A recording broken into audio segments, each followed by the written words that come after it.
And a Fox News alert to begin happening now on Hurricane Sandy. That storm already slamming Cuba. Now we have brand new tracking, which shows where this massive system might be headed next. And it is not good news for those who live in the northeastern United States.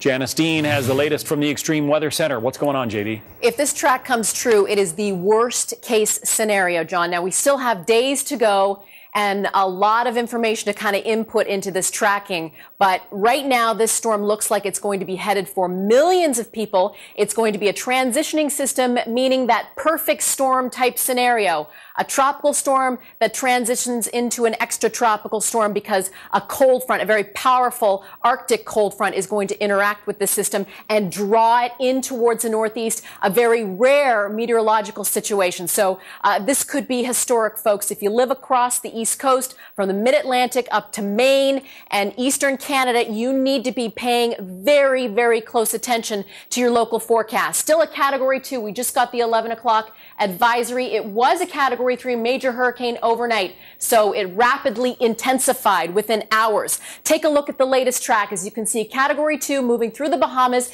It hugs the coast Friday into Saturday, but look at what happens as we head into early next week. The worst case scenario right now, moving right into millions upon millions of people. And this could cause extensive, catastrophic damage. I'm not just standing here making this stuff up. I want people to really pay attention to this because, again, this could be worst case scenario. At any rate, we're dealing with high seas, rip currents, beach erosion, coastal flooding, certainly storm surge as this storm moves on shore. The exact point or location where it's going to move on shore still not known yet, and the exact strength still not known yet. But we are going to see torrential rain and flooding inland. High winds, 60, 80 miles per hour, significant power outages that could last for weeks for millions of people, and down trees, John. We've still got foliage on the trees, and winds in excess of 60, 70, 80 miles per hour is going to cause extensive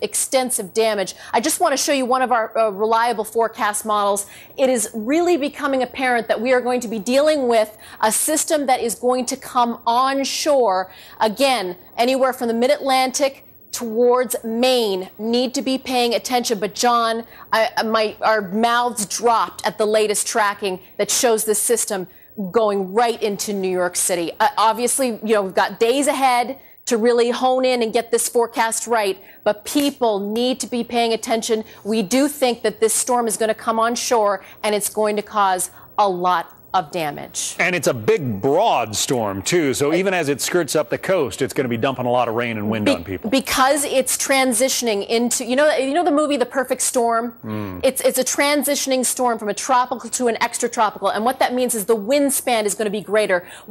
Tropical storm force winds extending 300, 400 miles from the center of this storm. Wow. It's going to be a battering storm affecting one of the largest city in the nation. Wow. Janice Dean, thank you. And I know you'll have more on that throughout the hour. Thank you, Janice. You bet.